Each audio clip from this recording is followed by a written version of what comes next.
Students, over my lifetime, I've learned that most financial problems don't appear suddenly. They build slowly, quietly, and in plain sight. And right now, we are watching one of those problems unfold on the lots of car dealerships all across America. When you drive past a dealership today, you may see something that looks harmless, rows and rows of brand new cars gleaming in the sun. But I can tell you, when those rows get too long, too crowded, and too quiet, that is not a sign of prosperity. It is a sign of stress. As of late 2025, dealers are sitting on inventory levels we haven't seen since 2008, 90 to 120 days of unsold cars. A healthy dealership should carry maybe 60 days of supply. Anything above that begins to strain their finances. And once you pass 90 days, the strain becomes a real threat to survival. Electric vehicles are sitting even longer, 113 days on average, and some models closer to 6 months. That's not inventory. That is debt sitting in a parking space, and debt doesn't wait politely.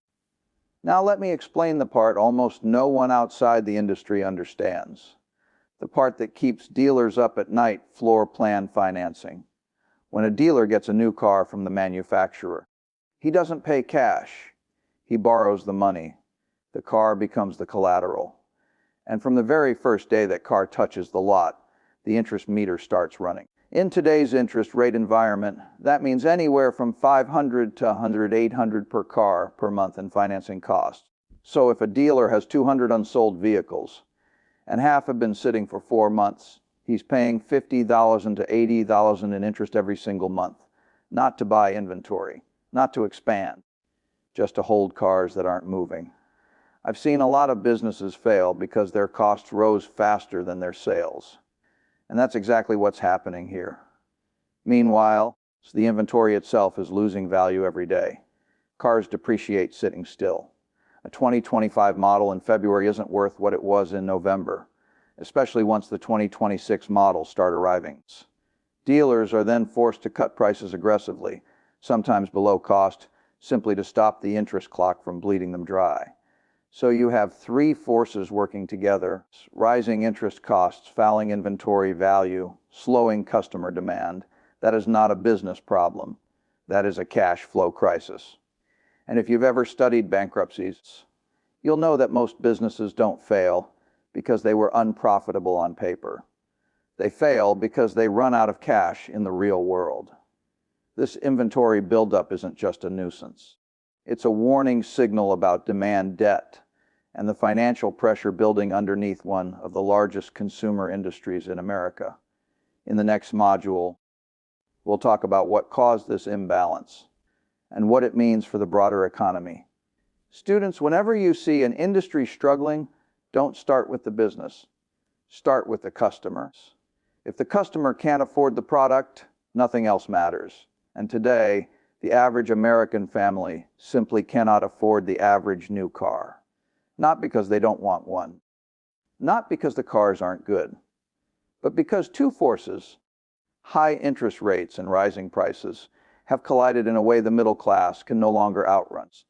These two shocks have turned the act of buying a car into a financial puzzle most households can't solve. First shock, the cost of borrowing has exploded for many years. Car loans felt almost painless. You could finance it or sent 1.9%, maybe 2.5%.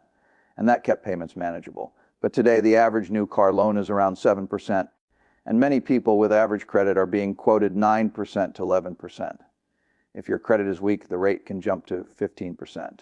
Now, most people don't appreciate how much damage that shift causes. Let me show you the arithmetic. A $30,000 loan at 2% for 5 years costs you roughly $100 or $600 in total interest. At 7%, that cost jumps by about $5, and your monthly payment rises by roughly $75.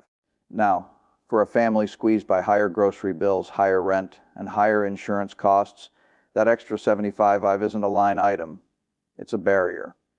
And the proof is right on the roads. The average car in America is now 12.6 years old, the highest in history. People are not upgrading. They are stretching what they already have because the financing has moved out of reach. Second shock, prices rose faster than paychecks. The second part of the squeeze is just as painful. 10 years ago, the average price of a new vehicle was about $33,000. Today, it's roughly 48,000. That's a 45% increase. But median household income hasn't kept pace. It's risen around 39%, and most of that increase has been eaten up by everyday inflation. Food, housing, utilities, healthcare. So you have this strange and troubling situation. Cars got more expensive faster than people got richer. Traditionally, financial planners would tell a family not to spend more than 20% of their income on transportation. But with car payments now exceeding $600 a month on average, before insurance, fuel, and maintenance, that guideline has become almost impossible to follow. The result: the average family simply steps back from the new car market, not because they're unsure, not because they're waiting, but because the math no longer works. The rehook, a business built on volume, has lost its volume buyer. Here's what concerns me as an investor. The auto industry's entire economic engine depends on selling millions of cars to average families. But those families, the backbone of the market, have been priced out. When you raise prices faster than wages and raise interest rates on top of that, you don't just hurt demand, you eliminate it. And that shift, more than any inventory problem, is what threatens the long-term health of the industry. In our next module, we'll look at how manufacturers contributed to this crisis and why their strategies may have pushed the entire market toward a cliff. Students, whenever you see an industry pushing a product harder than consumers are pulling it, you should pause.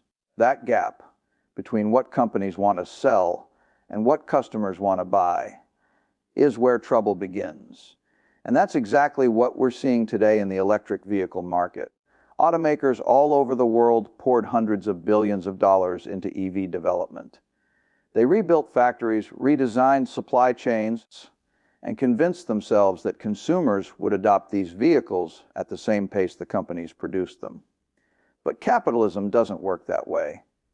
Consumers vote with their wallets, not with press releases. And right now, Americans are telling us something very simple. They don't want to buy EVs at today's prices with today's infrastructure. Not in theory, not in surveys, but in the only metric that matters: actual sales.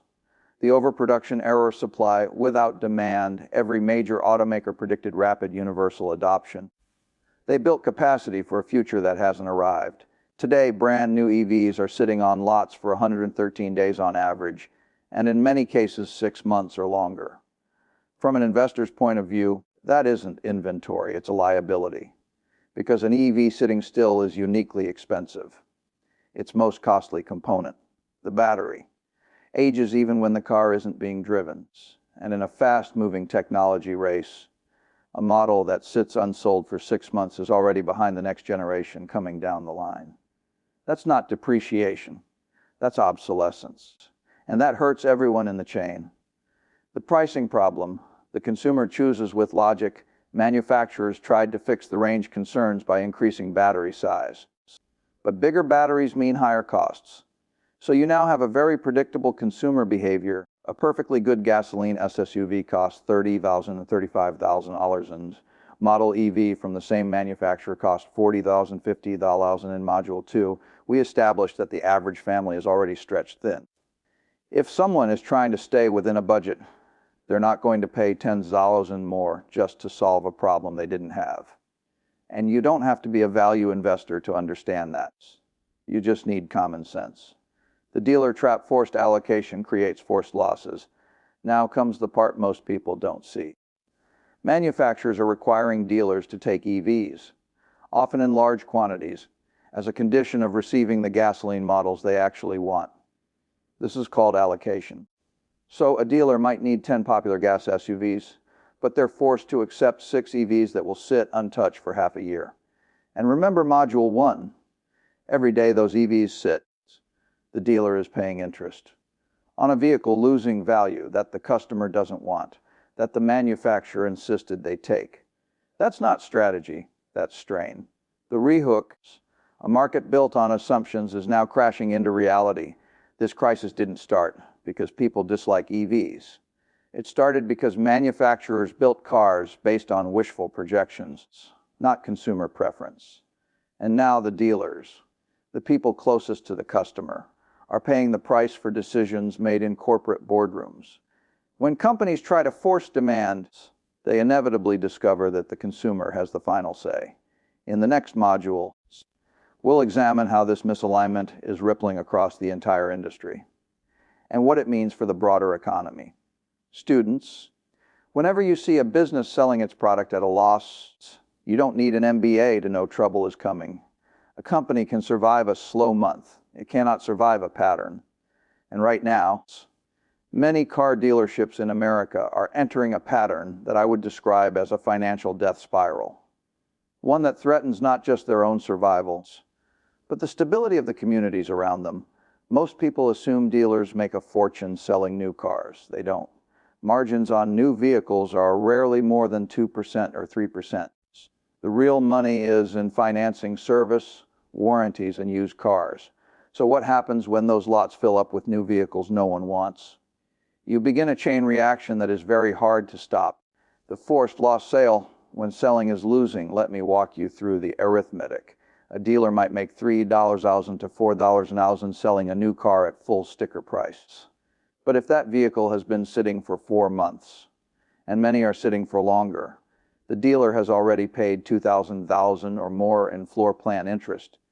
Now add the reality of today's market. So they must discount that same vehicle by $3,000 or more just to get it off the lot. So the dealer sells the car and loses money doing it. That's not business. That's triage. And triage doesn't heal the underlying wound. The inventory keeps coming and the interest keeps accumulating. When a business is losing money on every sale, volume doesn't save you. It sinks you faster. The contagion why one failing dealer becomes everyone's problem. A dealership is a high leverage business. They borrow to buy inventory. They borrow to build facilities. And they carry fixed costs, payroll, rent, taxes, utilities. All of it must be paid whether cars sell or not. So when new car profits collapse, there is no cushion. That's when the contagion begins. I've watched industries for more than 6 decades, and I can tell you when cash flow dries up, failures cluster. Today, dealers are failing at rates we haven't seen since 2009, and when a dealership closes, the ripple is wide. Manufacturers lose distribution, communities lose tax revenue, consumers lose local service, and parts support workers lose jobs in sales service, and logistics suppliers lose customers. This is how a local business failure becomes a regional economic problem. The desperate tactics, solving today's pain by borrowing tomorrow's dealers, have only a few tools left, and every tool comes at a cost. 2% financing paid for by the dealer, cash rebates of $5,000, $100,000, $8,000, pushing unsold cars into rental fleets. These tactics move inventory, yes, but they convert an inventory problem into a profitability crisis. You don't fix a leaking boat by drilling a hole in the other side. The rehook. Consolidation isn't strategy. It's survival. What's happening now is what always happens in stressed industries. The big eat the small. Independent, family-owned dealerships, the backbone of the American auto business, are being acquired by large dealer groups who can afford temporary losses. This isn't innovation. It's consolidation driven by necessity. And it confirms a lesson I've taught for years. Hope is not a business strategy. Cash flow is. Students, whenever you see an entire industry discounting its products just to survive, you can be certain of 2 things. First, the pain is real, and second, the opportunity is coming. This final module is where we convert everything we've learned into practical, actionable wisdom. For both the consumer looking for a fair price and the investor looking for a rational entry point, the automobile business, like all businesses, must eventually bow to the oldest rules of economic supply and demand affordability and common sense. Those rules are returning now, loudly. And when reality returns, it always brings opportunity with it. The investor's angle, when bad news creates the good deals, let me begin with the investor's view. Right now, publicly traded dealer groups and major automakers are being hit from every direction. Inventory running too high, profit margins deteriorating, discount pressure rising, and consumer financing becoming harder. Their stock prices will reflect that pressure. And many of you may feel fear when you see those charts sliding downwards. But remember something I've told my shareholders for decades: be greedy when others are fearful. The dealership world is a cyclical business, and cycles always correct in the same way, through consolidation and discipline.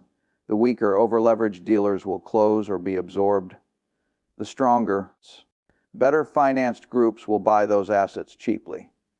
The manufacturers that right-size production and build what customers truly want will strengthen their long-term position. This pruning process, painful as it looks, is what creates the next phase of growth. The investor's job today is simple: be patient, stay liquids, and wait for the moment when the industry has corrected enough to offer value again. Good businesses bought at bad times deliver the best returns. The consumer's angle: when is the right time to buy? Now, let me speak plainly to consumers. If you truly need a vehicle, this is one of the most favorable buying environments you've seen in years. Not because cars are cheap, but because dealers are motivated. You'll see 2% financing on select models, rebates of $3,000 another $80,000, generous trade and allowances, and dealers willing to negotiate again. But if your car is running well and you don't need to replace it, you don't have to hurry. Inventory is still high, and interest rates may drift lower next year. Time is working in your favor, not against you. The EV fantasy meets arithmetic. Finally, let's confront a hard truth the industry resisted. The idea that everyone would be driving an EV by 2030 was never rooted in economics. It was marketing enthusiasm stacked on top of regulatory optimism. But consumers, not governments, not automakers, decide the winners. When a product costs more, depreciates faster, and solves fewer problems than the alternative, people simply don't buy it. No amount of cheerleading can override arithmetic. Hybrids will play a much bigger role than the storytellers predicted. And the EV transition will be slower, costlier, and far more uneven than the headlines suggested. The final lesson, students, whether you are buying a car or buying a stock, the advice is the same. Hope is not a strategy, facts are. Cash flow is. Discipline is. The auto industry is being forced back to reality, and for the patient investor, reality is where the bargains